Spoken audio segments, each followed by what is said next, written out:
What's going on, everybody? I'm Max Ralph. Seth Engle.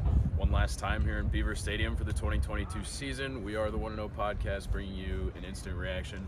Penn State just took down Michigan State 35-16. It wasn't always necessarily like a foregone conclusion, but it never was necessarily in doubt. Penn State was definitely the better team, but didn't always play like it. Seth, early takeaways. Yeah, I mean, like you said, it was a game that, it kind of seemed from the get-go like they were going to get it done. It got really close at one point. I believe 21-16 at one point. Failed two-point conversion. That would have definitely, made the gap even less. But, I mean, Penn State kind of had it in the bag the whole time. And it just, this game means a lot to all the seniors. Jair Brown, Sean Clifford, getting the job done one final time at Beaver Stadium. A lot of emotion on the field post-game. Just to get that win, and then to do it by double digits too. So, and I mean, it's another resume builder, really. Michigan State didn't have its best season this year, but it's a middle of the pack Big Ten team that Penn State once again beat in pretty big fashion. James Franklin said it. Team belongs in the top 10. I agree with him. I think Penn State will end up in a New Year's Six bowl. They need a little help still, but it's the same stuff we've been saying all season. It's a really good team. Just missed the chance to get over the hump against Ohio State and Michigan. But you mentioned the seniors. I mean, good way to send them out. Sean Clifford's playing catch with Liam Clifford here on the field behind us, spending his last moments on Beaver Stadium. After you have 2 years of going a combined 11-11, this year just has to feel good for all the seniors and really everyone involved, but especially those guys who are now stepping away from the program. Yeah, 100%. I mean, talking about the future, you mentioned the bowl games, you mentioned stepping away.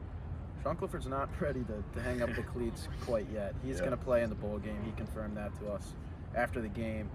As for Jair Brown, he's not sure yet.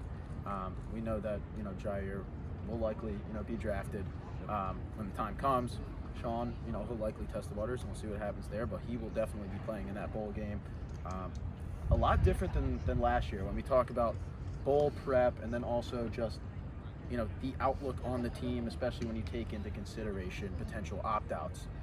Penn State could have some opt-outs this year, and the team is still, very much intact. It's not anything like it was last year. Yeah, they have a lot of returnees and a lot of young players who could, potentially make a huge impact in whatever that bowl game is, and it's, looking like it could be a New Year's Six. Yeah, I mean, you think about it. Last year, you had a handful of guys like Jahan Dotson, who opted out and really left this team in a tough spot. But if you think about the guys who could do it this year, maybe it's Jair Brown, maybe it's Joey Porter Jr.